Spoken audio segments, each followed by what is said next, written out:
Olá, será que o decreto do presidente Trump tem a ver com o decreto dominical profetizado em Apocalipse, capítulo 13? Eu queria explicar isso para você, para que tivéssemos uma compreensão. Deixa eu só desligar primeiramente aqui essa notificação no celular. Depois você vai entender o porquê que é importante nós ficarmos não atentos a todos os tipos de notificações supostamente proféticas.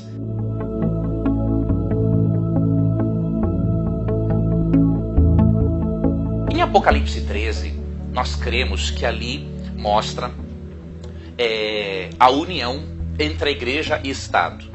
Nós cremos, nós adventistas, sétimo dia, que pouco antes da volta de Jesus, novamente ocorrerá uma união entre igreja e Estado. E esta união é representada pela união entre duas bestas ou dois animais mencionados em Apocalipse 13. Então nós cremos que como resultado da união entre igreja e Estado, existirá um decreto de perseguição aos cristãos pouco antes da segunda vinda de Cristo. Eu não vou me aprofundar nesse tema agora, mas você pode ler algumas obras interessantes que oferecem tanto a base bíblica quanto histórica para essa possibilidade de uma nova união entre igreja e Estado. Eu vou deixar aqui ao longo do vídeo, por exemplo, um link de um site onde você poderá adquirir livros sobre Apocalipse 13. Mas eu queria comentar em específico, o presidente Trump deu um decreto para que fosse realizado num domingo um dia de oração especial por aqueles que foram afetados por um furacão que passou pelos Estados Unidos. E quando se ouve falar em domingo, em presidente Trump, muitos já pensam o seguinte: bom, já está vindo um decreto dominical. Veja, é óbvio que pelo estudo das profecias, ali de Apocalipse 13, à luz do método historicista de interpretação, nós cremos que haverá sim uma união entre igreja e Estado para existir sim um decreto obrigando os cristãos a observarem um falso dia de guarda. Nós temos essa crença com base na Bíblia e no método historicista de interpretação. Porém, nós não podemos cometer exageros. Nós não podemos, em qualquer momento que o Trump se mexe na cadeira ou que o Papa se mexe na sua cadeira, já fazermos uma teoria. Quando nós mandamos muitas notícias, muitas notificações para as pessoas, a tendência delas é ficarem insensíveis. Por exemplo, eu recebo muitas notificações no meu celular, como você pôde perceber no início desse vídeo. Mas se agora, por exemplo, ligar a minha esposa, como eu estou tão acostumado muitas vezes com excesso de notificações, aquilo que é o mais importante eu vou deixar de atender. Então, quando você espalha notícias sobre possíveis decretos dominicais em qualquer circunstância, em qualquer evento histórico que acontece, você está alertando em demasia as pessoas, está mandando muitas notificações para as pessoas, e quando chegar a principal notificação ou a principal ligação em telefonema, a pessoa poderá não dar atenção, porque ela está tão acostumada com as notificações que aquilo que é mais importante vai sendo passado de lado, vai sendo deixado de lado. Então, deixa eu comentar brevemente uma outra coisa com você. Não é uma novidade que os Estados Unidos têm um dia decretado para oração. Isso começou em 1775, quando terminou a Guerra da Secessão. O então presidente dos Estados Unidos estabeleceu um dia de jejum e de oração, ok? Depois, em 1952, o Congresso estabeleceu um dia de oração anual, sempre na primeira quinta de julho.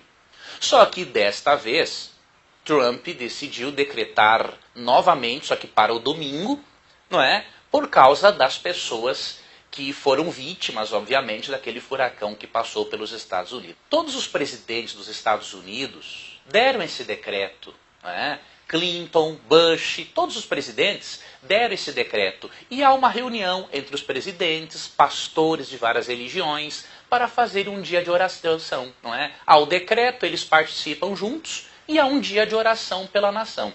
Se nós vamos interpretar tudo isso como indício do decreto dominical, nós já deveríamos entender que desde 1775 ou desde 1952 já era para ter tido um decreto dominical. Então, cuidado com esses excessos de notificações. Quando chegar a ligação mais importante, em que o Espírito Santo nos avisar, não é, de que igreja e Estado vão se unir, muitas pessoas estarão insensíveis, terão desacreditado no ensinamento por causa do excesso de notificações que muitos de nós acabamos enviando para as pessoas. Nós precisamos, sim, estar atentos aos sinais. Estar atentos aos sinais que antecedem a volta de Cristo. Mas precisamos ter muito cuidado. Lembremos de Mateus 24,14. Jesus diz assim: e será pregado este evangelho em todo o mundo, para testemunha a todas as nações, então virá o fim. Não virá o fim sem que antes todas as pessoas tenham testemunhado de alguma forma que Cristo é o Senhor e Cristo é o Salvador. Este é o grande sinal. Não faça a sua expectativa depender de decreto dominical simplesmente. Ele vai existir? Vai existir. Vai existir como resultado da união entre igreja e Estado? Vai.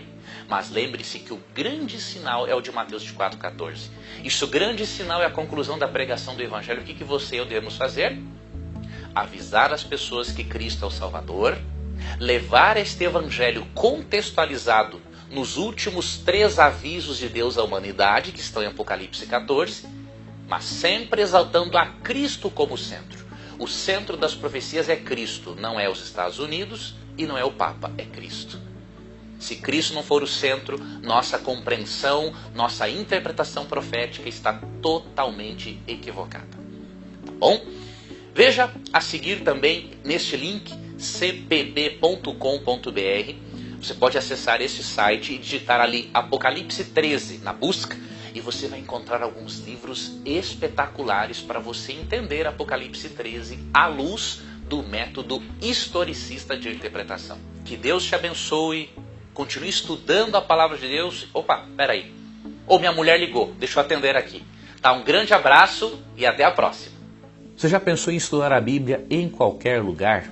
Pois eu adotei uma metodologia, a metodologia do audiolivro, para que você possa ter respostas a 27 perguntas complexas. Porém, eu apresento-as de maneira simplificada.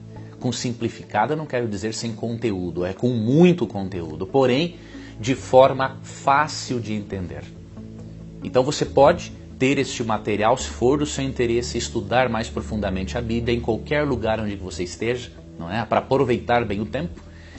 E você pode ver meu audiolivro aqui. E também eu recomendo que você veja esses vídeos aqui, para que você possa se aprofundar ainda mais no estudo da Bíblia. Tá bom? Que Deus guarde a você, que Deus ilumine o seu estudo da Bíblia, que ao ouvir ainda mais da palavra de Deus, a sua fé nele aumente significativamente. Que Deus te abençoe.